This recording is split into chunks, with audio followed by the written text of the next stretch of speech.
पूना गाडगीळ आणि sons limited 1832 पासून।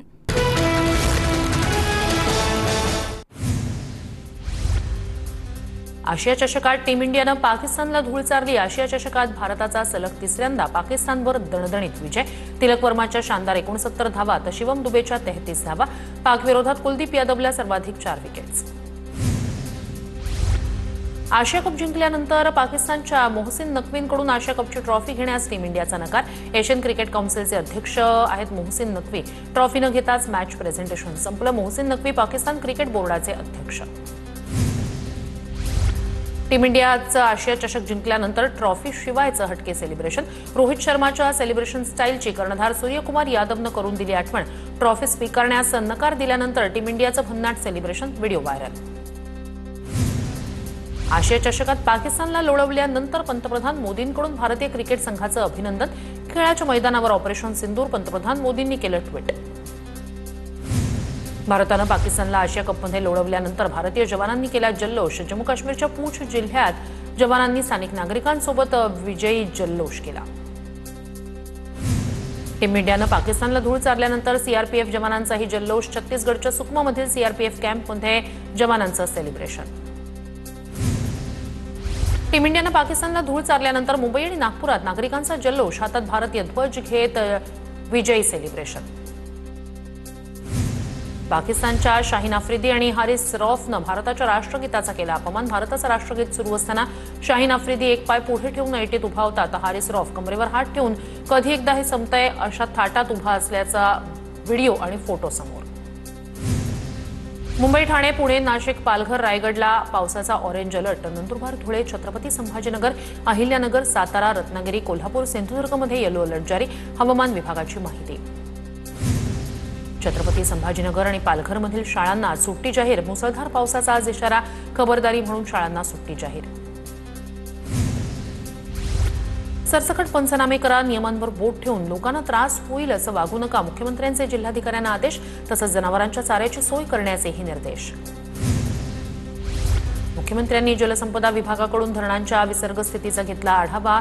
स्थानिक प्रशासनाशी समन्वय साधत सतर्क राहून काम करा। मुख्यमंत्री फडणवीसांचे जलसंपदा विभागाला आदेश। पैठणच्या जायकवाडी धरणातून 2,81,000 क्युसेकनं पाण्याचा विसर्ग सुरू। पैठण शहरात मोठ्या प्रमाणात पुराचं पाणी शिरलं। विसर्ग वाढल्यानं जनजीवन विस्कळीत। नाशिकमध्ये काल संध्याकाळपासून पावसाची विश्रांती। गोदाघाट परिसरात पाण्याची पातळी खालावली। गंगापूर धरणातून पाण्याचा विसर्ग सुरूच। नाशिकमध्ये आलेल्या महापुरामुळे अनेक भागातील रस्ते बंद। पुराच्या पाण्यातून मार्ग काढण्यासाठी स्थानिक मुलांचा जुगाड। थर्माकोलचा तराफा तयार करून प्रवास। नाशिकमध्ये मुसळधार पाऊस। पुराचं पाणी वाढल्यामुळे रामसेतू पूल पाण्याखाली। पालिकेकडून साफसफाई सुरू। नाशिकमध्ये गोदावरीला महापुराची स्थिती निर्माण। मंत्री गिरीश महाजन यांच्याकडून पूरस्थितीची पाहणी। शेतकरी आणि पूरग्रस्तांना मदत केली जाणार। महाजनांची प्रतिक्रिया। धाराशिवच्या परंड्यातील सीना कोळेगाव धरणातून 85,000 क्युसेकनं पाण्याचा विसर्ग तर खासापुरी आणि चांदणी धरणातून 32,000 क्युसेकनं पाण्याचा विसर्ग। दुधना, चांदणी, सीना नदीला महापूर आल्यानं परंडा तालुक्यातील सर्व मार्ग वाहतुकीसाठी बंद। बीडच्या आष्टीतील हिंगणीमध्ये 13 जणांना एनडीआरएफच्या टीमकडून रेस्क्यू करण्याचे प्रयत्न। अंगावर शहारे आणणारी ही दृश्य कॅमेऱ्यात कैद। लातूरच्या उजेड ते बिबराळ रस्त्यावरील ओढ्याच्या पुरात अडकलेल्या शेतकऱ्याला ग्रामस्थांनी वाचवलं। ओढ्याच्या पुराचा अंदाज न आल्यानं शेतकरी पुरात वाहून गेल्याची घटना। लातूर जिल्ह्यात मुसळधार पाऊस। गेल्या 24 तासांपासून उदगीर ते जळकोट महामार्गावरील वाहतूक बंद। तिरुका गावाजवळचा जुना पूल तिरू नदीच्या पुरात वाहून गेला। पूल दुरुस्तीचं काम सुरू। मराठवाड्यातील महापुराचा एसटी महामंडळाला 20 लाखांचा फटका। पुणे विभागातून मराठवाड्यात जाणाऱ्या अनेक गाड्यांच्या फेऱ्या रद्द। छत्रपती संभाजीनगरच्या पैठण शहरातील पूर ओसरला। पैठणमधील सराफा मार्केट परिसरात घाणीचं साम्राज्य। जालन्याच्या जाफराबाद तालुक्यात पावसाची हजेरी। शेतकऱ्यांच्या खरीप पिकासह ऊसाचं नुकसान। पावसामुळे शेतकरी चिंतेत। अहिल्यानगर जिल्ह्यात मुसळधार पाऊस। 50 गावातील रस्ते बंद। 1200 नागरिकांचं सुरक्षित ठिकाणी स्थलांतर। सीना नदीचं पाणी वस्त्यांमध्ये शिरलं। जळगावच्या एरंडोल तालुक्यातील अंजनी नदीला मुसळधार पावसामुळे पूर। नदीनं धोक्याची पातळी ओलांडली। पुलावरून पाणी वाहत असल्यानं एरंडोल शहराचा भडगाव तालुक्यासह इतर गावांशी संपर्क तुटला। जळगावमधील गिरणा नदीला पूर आल्यानं एरंडोल तालुक्यातील उतरान गावात पुराचं पाणी शिरलं. बसस्थानक परिसरातील अनेक दुकानांमध्ये शिरलं पुराचं पाणी. धुळे जिल्ह्याच्या पश्चिम भागात मुसळधार पाऊस. अक्कलपाडा धरणातून 18,000 क्युसेक पाण्याचा पांझरा नदीत विसर्ग. पांझरा नदीला पूर. अनेक पूल पाण्याखाली. नदीकाठच्या गावांना सतर्कतेचा इशारा. छत्रपती संभाजीनगरमधील वैजापूर तालुक्याला मुसळधार पावसानं झोडपलं. पिंपळगावातील ढेकू नदीला पूर. पुराचं पाणी शेतात शिरल्यानं पिकांचं मोठं नुकसान. नदीकाठच्या घरांमध्ये शिरलं पाणी. अहिल्यानगरच्या कोल्हारमधील राजुरी रोड परिसरातील शेतीला मुसळधार पावसाचा फटका. पानसरे मळा भागातील शेतकऱ्यांचं मोठं नुकसान. हातातोंडाशी आलेलं पीक पाण्याखाली. जालन्यातील घनसावंगी तालुक्यातील रामसगावच्या नागरिकांचं स्थलांतर. जायकवाडी धरणातून गोदावरीत विसर्ग सुरू केल्यानं सतर्कतेचा इशारा. रामसगाव गोदावरी नदीकाठी वसलेलं. धाराशिवच्या भूममधील मांजरा नदीकाठच्या पांढरेवाडीतील 45 कुटुंबांचं सुरक्षित ठिकाणी स्थलांतर. नागरिकांना जिल्हा परिषदेत स्थलांतरित केलं. राहतं घर सोडून मुलाबाळांसह ग्रामस्थ स्थलांतरित. पुण्याच्या शिरूरमधील जाते गावात पुराच्या पाण्यात स्टंटबाजी करणं तरुणाच्या अंगलट. तरुणानं स्टंटबाजी करत वाहत्या पाण्यात दुचाकी टाकली. प्रवाह जास्त असल्यानं तरुण दुचाकीसह वाहून गेला. सुदैवानं स्थानिकांनी तरुणाला बाहेर काढलं. धाराशिवमधील वाघोली पुलावर काजळा गावाजवळ वाहत्या पाण्यातून दुचाकी चालवणं तरुणाच्या अंगलट. दुचाकीसह तरुण पाण्यात वाहून गेला. स्थानिकांनी सतर्कता दाखवत तरुणाला दोरीच्या सहाय्यानं बाहेर काढलं. छत्रपती संभाजीनगरमधील ब्राह्मणी नदीला पूर. पुराच्या पाण्यात एक शेतकरी वाहून गेल्याची घटना. मदन राठोड असं पाण्यात वाहून गेलेल्या शेतकऱ्याचं नाव. आपत्ती व्यवस्थापनाकडून शोध मोहीम सुरू. पुण्याच्या भीमा नदीपात्रात अडकलेली कार बाहेर काढली. कारमध्ये एक मृतदेह आढळला. ज्ञानेश्वर कोबल असं मृत व्यक्तीचं नाव. कोबल यांचा गुदमरून मृत्यू. जामखेड तालुक्याच्या चौंडी गावातील विधान परिषदेचे सभापती राम शिंदे यांच्या घराला पाण्याचा वेढा. आमदार रोहित पवारांनी राम शिंदेंच्या घराला भेट देत त्यांच्या कुटुंबाची केली विचारपूस. कट्टर विरोधक असलेल्या राम शिंदेंच्या कुटुंबाची रोहित पवारांकडून विचारपूस. पूरग्रस्त नागरिकांना दिलासा देण्यासाठी मंत्री छगन भुजबळ थेट पुराच्या पाण्यात उतरले. यावेळी अनेक ग्रामस्थांना भुजबळांनी धीर दिला. केंद्राकडून देखील मदत मिळवून देण्याचं भुजबळांकडून आश्वासन. छत्रपती संभाजीनगरच्या वैजापूरमधील रेस्क्यू ऑपरेशनमध्ये अंबादास दानवेंचा सहभाग. ढेकू नदीच्या पुरात अडकलेल्या एका वृद्ध व्यक्तीला अग्निशमन दलाच्या जवानांनी रेस्क्यू करत बाहेर काढलं. अहिल्यानगरच्या राहाता परिसरात पालकमंत्री राधाकृष्ण विखे पाटील यांच्याकडून नुकसानग्रस्त भागाची पाहणी. अतिवृष्टीमुळे राहाता तालुक्यातील शेतीचं प्रचंड नुकसान. स्थानिकांच्या मदतीनं प्रशासनाचं काम सुरू. आसमानी संकटावर 100% मात करू. राधाकृष्ण विखे पाटील यांच्याकडून विश्वास व्यक्त. जपानच्या शासकीय दौऱ्यावर असलेले मंत्री इंद्रनील नाईक यांनी पूरस्थितीचा घेतला आढावा. यवतमाळमधील पुसद आणि महागाव तालुक्यातील अधिकाऱ्यांची तातडीची व्हीसीद्वारे बैठक. आपत्कालीन परिस्थितीत सर्वतोपरी मदत करण्याच्या सूचना. धुळ्यात वादळी पावसानं नुकसान झालेल्या पिकांची पालकमंत्री जयकुमार रावल यांनी केली पाहणी. धीर सोडू नका. सरकार शेतकऱ्यांच्या पाठीशी. रावल यांनी शेतकऱ्यांना दिला धीर. धुळ्यात माजी आमदार कुणाल पाटील यांनी नुकसानग्रस्त शेतीची केली पाहणी. शेतीच्या बांधावर जात कुणाल पाटील यांनी नुकसानीची घेतली माहिती. थेट मुख्यमंत्र्यांना फोन करून दिली माहिती. मराठवाड्याला पुन्हा उभं करण्यासाठी एकरी मदत देण्याची गरज. राजकारण करण्यापेक्षा वेगळ्या पद्धतीनं काम करावं लागणार. सांगलीत जनसुराज्य पक्षाचे आमदार विनय कोरे यांची प्रतिक्रिया. ओला दुष्काळ जाहीर करून सरकारनं भरीव मदत केली पाहिजे. राष्ट्रवादी शरद पवार पक्षाचे खासदार निलेश लंके यांची मागणी. अहिल्यानगर शहरातील पूरग्रस्त भागाची लंकेंकडून पाहणी. नंदुरबार जिल्ह्यात पावसानं हातातोंडाशी आलेलं पीक हिरावलं. मुसळधार पावसामुळे केळी, पपई, कापूस, मिरची, सोयाबीन, मका पिकाचं मोठं नुकसान. शेतकरी हवालदिल. नुकसान भरपाईची मागणी. उत्तर रायगडमध्ये मुसळधार पावसाचा नागरिकांना फटका. कर्जत तालुक्यातील नेरळमधील कोदिवली गावाला पावसाचा फटका. गावातील घराच्या भिंती कोसळल्या. सुदैवानं जीवितहानी नाही.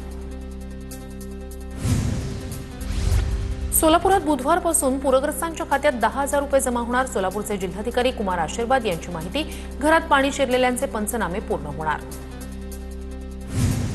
श्री विठ्ठल रुक्मिणी मंदिर समितीकडून पूरग्रस्तांना मदतीचा हात. मंदिर संस्थांकडून मुख्यमंत्री सहाय्यता निधीत 1 कोटीची मदत. मंदिर समितीच्या गहिनीनाथ महाराज औसेकर यांची माहिती. शेगावच्या गजानन महाराज संस्थांकडून पूरग्रस्तांसाठी 1,11,00,000ची मदत. 1,11,00,000चा धनादेश मुख्यमंत्री सहाय्यता निधीकडे जमा. सोलापूर जिल्ह्यात पुरामुळे नुकसान झालेल्या शेतकऱ्यांसाठी चिमुकल्याकडून मदत. ध्रुव लोकरे या चिमुकल्यानं साठवलेली रक्कम जिल्हाधिकाऱ्यांकडे केली सुपूर्द. सदाभाऊ खोत यांच्याकडून सोलापूरच्या माढा तालुक्यातील पूरग्रस्त गावांची पाहणी, रयत क्रांती संघटनेकडून पूरग्रस्तांना ब्लँकेटचं वाटप. धाराशिवच्या वाशीमधील पूरग्रस्तांना आमदार तानाजी सावंत यांच्याकडून मदत, नागरिकांना अन्नधान्याची किट वाटप, भैरवनाथ शुगरचे कार्यकारी संचालक केशव सावंत यांच्या हस्ते वाटप. पुण्यातून मराठवाड्यातील पूरग्रस्तांसाठी मदतीचा हात, पुण्यातून धान्यासह इतर वस्तूंची मदत मराठवाड्यातील पूरग्रस्तांसाठी रवाना. पुण्यात भाजी विक्रेत्याकडून मुख्यमंत्री सहाय्यता निधीत 1,13,000चा निधी, भाजी विक्रेत्याकडून पूरग्रस्तांसाठी मदत. मुख्यमंत्री फडणवीस पुण्यात आले असता मदतीचा धनादेश सुपूर्द. जालन्याच्या कुंभेफळ आणि वाघरूळमधील नुकसानाची अर्जुन खोतकर यांच्याकडून पाहणी, स्वतः ट्रॅक्टर चालवत पुराच्या पाण्यातून जात केली शेताची पाहणी. महाराष्ट्रात सरासरीपेक्षा 20% अधिक पाऊस, मराठवाड्यात गेल्या 15 दिवसात सरासरीपेक्षा 60% जास्त पावसाची नोंद. सोलापुरात सीना नदीनं धोक्याची पातळी ओलांडली. ठाण्यात पावसाचा धुमाकूळ, 12 घरांचं नुकसान, शेकडो गावांचा संपर्क तुटला. कुलाब्यात 103 मिलीमीटर पावसाची नोंद. भातसा नदीच्या पुराचं पाणी घरात शिरल्यानं एका कुटुंबाचं स्थलांतर. पुणे शहरात मुसळधार पाऊस, बंगालच्या उपसागरात कमी दाबाचा पट्टा निर्माण झाल्यानं राज्यात मुसळधार पाऊस, पुढील 2 दिवस मुसळधार पावसाची शक्यता हवामान विभागाकडून व्यक्त. कल्याण खाडीजवळील दर्ग्यात अडकलेल्या 10 जणांची सुटका, कल्याण खाडीची पाणी पातळी वाढल्यानं दर्ग्याला पाण्याचा वेढा. हिंगोलीच्या कळमनुरीतील महिला तलाठ्याची पंचनाम्यावरून महिलेसोबत उद्धटपणे वागणूक, खासदार नागेश पाटील आष्टीकर यांनी तलाठ्याला सुनावलं. सरकारनं आपत्ती निवारणाची कामं तातडीनं हाती घ्यावी, पंचनामा प्रक्रियेसाठी ठराविक मुदतीचं बंधन नसावं, राज्यावर ओढवलेल्या नैसर्गिक आपत्तीवर शरद पवारांचं ट्विट. पवारांच्या राष्ट्रवादीचे आमदार जयंत पाटील यांचं राज्यपाल आचार्य देवव्रत यांना पत्र, अतिवृष्टीच्या पार्श्वभूमीवर सरकारकडून ठोस निर्णय व्हावे, जयंत पाटील यांची मागणी. 933 कोटी रुपये 37 लाख शेतकऱ्यांना कसे पुरणार, हेक्टरी 50,000 मदत मागितली असताना सरकारकडून तुटपुंजी मदत, नुकसानग्रस्त शेतकऱ्यांना केलेल्या मदतीवरून संजय राऊतांची टीका. राजकारण करण्याची नव्हे तर ही वेळ शेतकऱ्याच्या मागे उभं राहण्याची, एकनाथ शिंदे यांचा संजय राऊतांना अप्रत्यक्ष सल्ला. नालायकांसोबत युती करणार नाही असं शिंदेंना सांगितलंय. शिंदेंचे अलिबागचे आमदार महेंद्र दळवी यांचा सुनील तटकरेंवर जोरदार निशाणा, दिवाळीत असा फटाका वाजवा की तटकरे घरातून बाहेर पडायला पाहिजे, दळवींची तटकरेंवर टीका. उपमुख्यमंत्री एकनाथ शिंदेंच्या पदाधिकाऱ्यांना सूचना, सर्व मतभेद बाजूला ठेवून जोमानं कामाला लागा.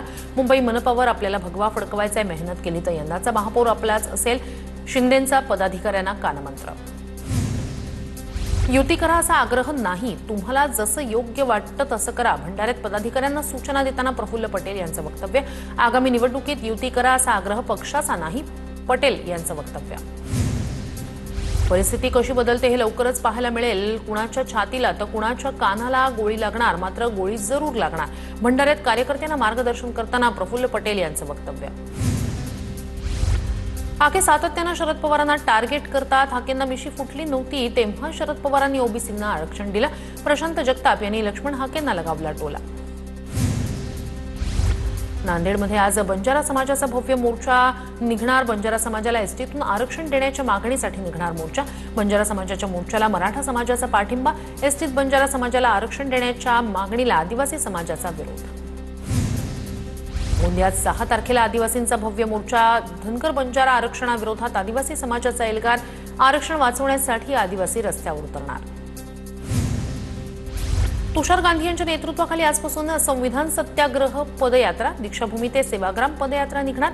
काँग्रेस प्रदेशाध्यक्ष हर्षवर्धन सपकाळ सहभागी.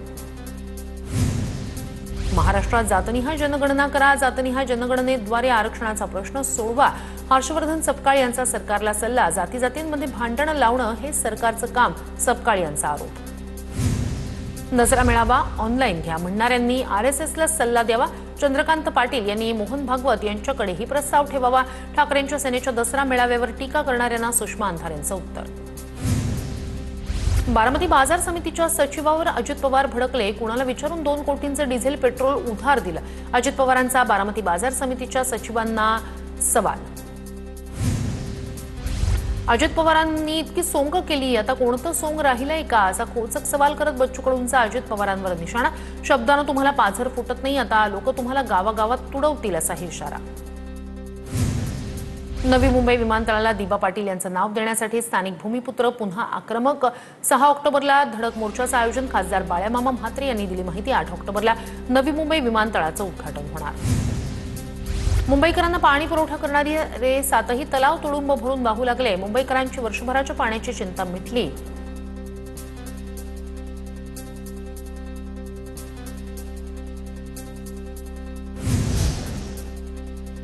पूना गाडगीळ आणि सन्स लिमिटेड 1832 पासून